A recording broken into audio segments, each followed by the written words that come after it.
جس طرح انگریزی ادب ولیم شیکسپیئر اور اردو ادب غالب کے بغیر ادھورا ہے، اسی طرح پنجابی زبان کا تذکرہ بابا بلے شاہ کے بغیر ادھورا ہے۔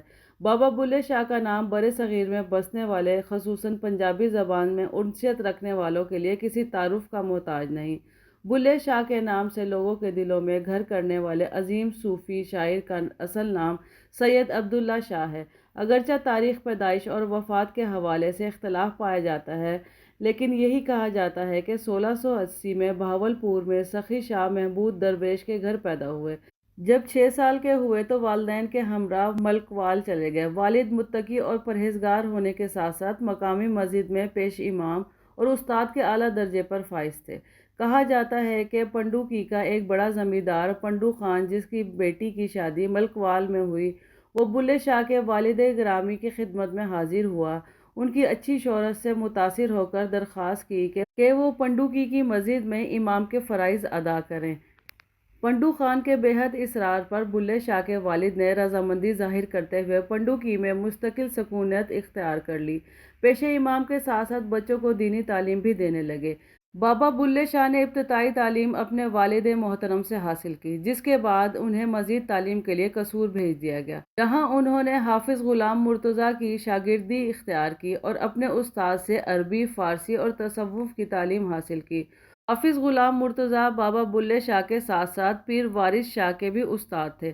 استاد کا ان دونوں شاگردوں کے بارے میں کہنا تھا: مجھے 2 شاگرد عجیب ملے ہیں، ایک بلے شاہ ہے جس نے علم حاصل کرنے کے بعد سرنگی ہاتھ میں پکڑ لی، اور دوسرا وارث شاہ ہے جو عالم بن کر ہیر رانجھا کے گیت گانے لگا۔ حقیقت کی تلاش بلے شاہ کو مرشد کامل عنایت شاہ قادری کے در پر لاہور لے آئی۔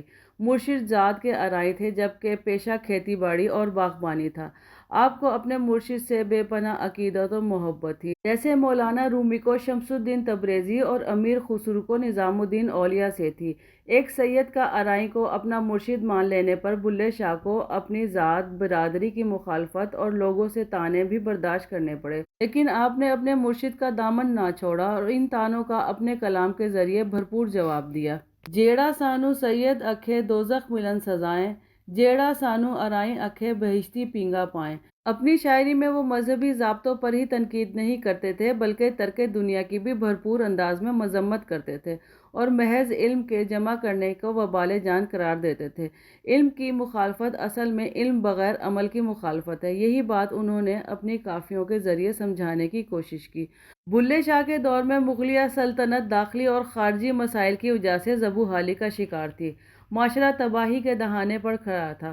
انسان بے وقت ہو چکا تھا۔ لوگ ایک خدا کی بجائے توہمات میں الجھے ہوئے تھے۔